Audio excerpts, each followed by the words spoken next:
Bonjour. Salut. Vidéo un petit peu en retard parce que c'est vrai que Bah, les aléas de la vie. les aléas de la vie, voilà. Donc, débrief de Nîmes-Marseille.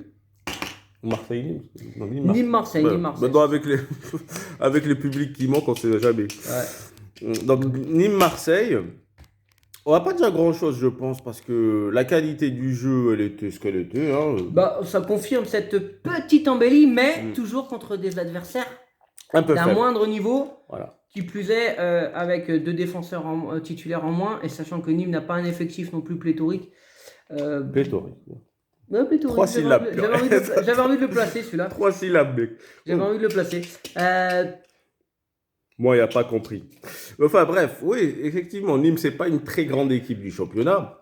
Donc on a du mal à évaluer le niveau de l'équipe. Mais bon, c'est clair que un enchaînement de 2 victoires consécutives, ça fait plaisir, ça remet tout le monde dans les bons rails.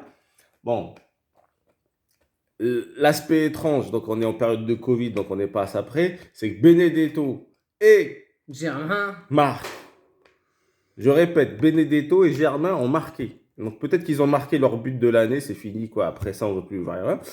Moi, pour Benedetto, j'espère que, effectivement, comme ils avaient dit, que le robinet est ouvert et qu'il va poursuivre dans sa lancée. Germain qui marque, bah, j'avoue que j'y croyais pas, mais bon, en même temps, Germain, quand même, ça confirme sa progression sur les derniers matchs où il est rentré, où il a été titulaire.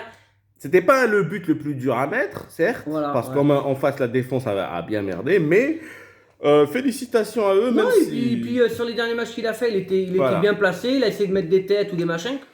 Il n'a pas pléthore d'occasions. Mais, ouais, 2 fois. Voilà, il était sur une pente ascendante, c'est correct. Ouais. Benedetto, je pense que c'est plutôt Le doute, il y est encore. l'arbre qui cache la forêt. On verra. Mais bon, peut-être Nîmes, l'année dernière, il met 3 buts. Il n'a pas fini. Voilà.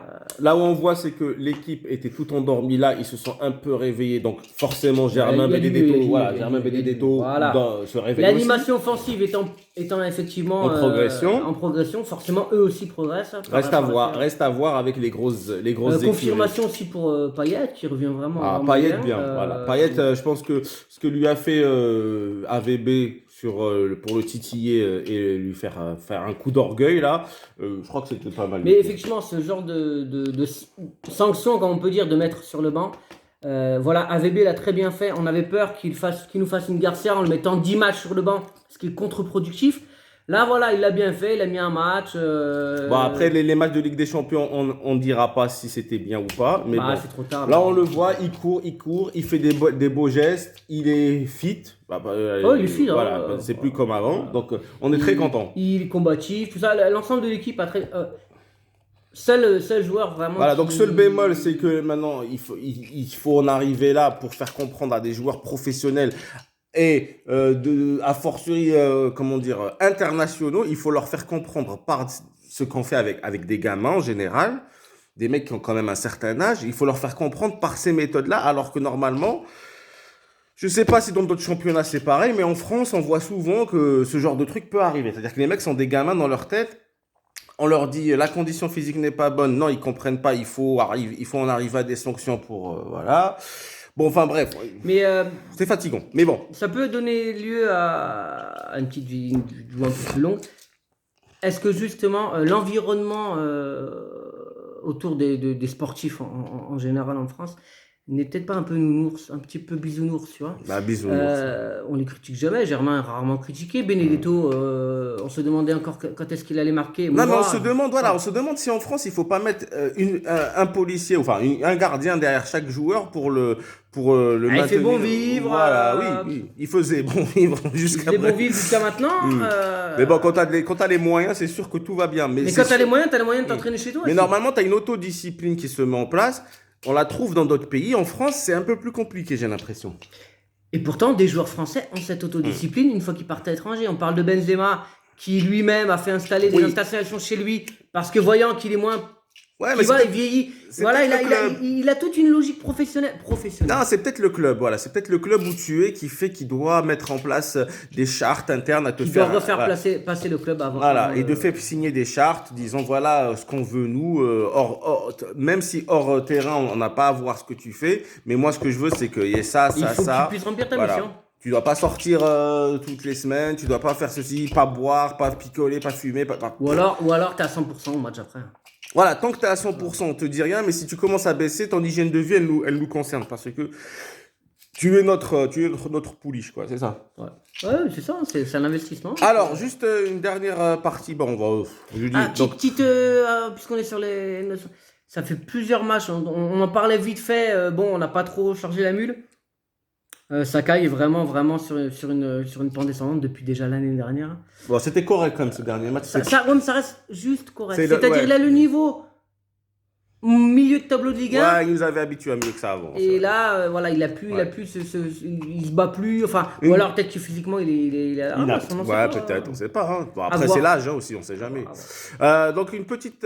Donc, on a entendu, donc, on lit, hein, comme tout le monde, Comme tout le monde. que Marseille donc, cherchait un numéro 9 réel. Donc là, ça mérite aussi notre vidéo de savoir quels sont les processus de recrutement dans ce club.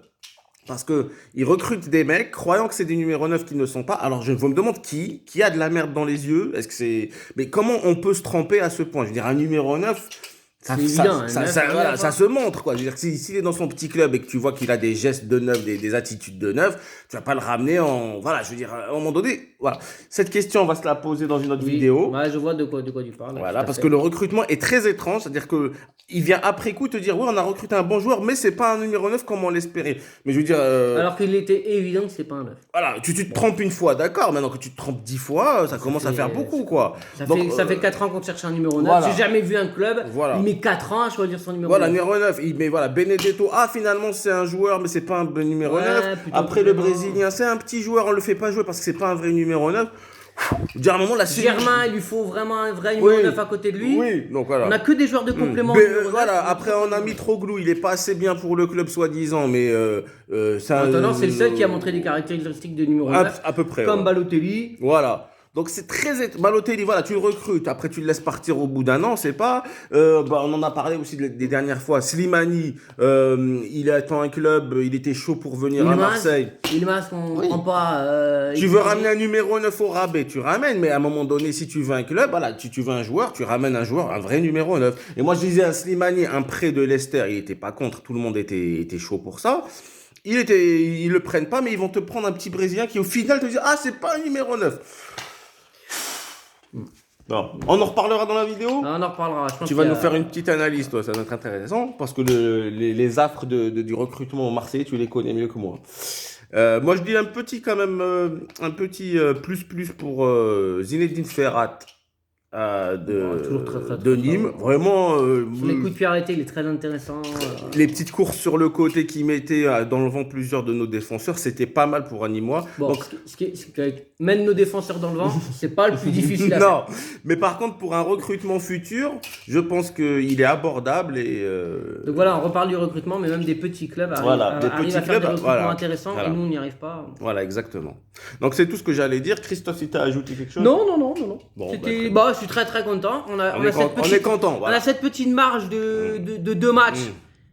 Voilà, en avant. Qui font que, mais si on arrive à rester collé au trio de tête sans jouer ces 2 matchs, ça sera que du bonus, en espérant bien sûr qu'on fasse des très bons résultats. Alors malgré nos têtes, donc on est quand même content. Même je sais que dans les commentaires on va nous dire oui, arrêtez de vous plaindre, mais on n'est pas là non plus pour tricoter. On supporte l'OM en même temps, on supporte pas Dijon quoi. Nous, effectivement, on est content d'une victoire, mais on va pas non plus sauter sur la table quand c'est contre Nîmes. Hein. À un moment donné, il faut pas nous demander l'impossible. Et surtout, on n'a plus l'exultoire du stade. Voilà, oui, c'est ça. Qui fait qu'on a cette petite frustration. Voilà, on la vide au stade. Voilà. Qui ressurgit sur les vidéos. Habituellement, c'est vrai, quand on va au stade, même quand on fait un 0 pourri, on est content, on vous fait une vidéo, on est content, on a chanté, on était bien. Voilà, on a vidé le nom d'oiseaux, les trucs comme ça, et c'est fini, tu vois. Et là, on n'a pas, donc du coup, effectivement. Eh ben, c'est sur vous que ça tombe.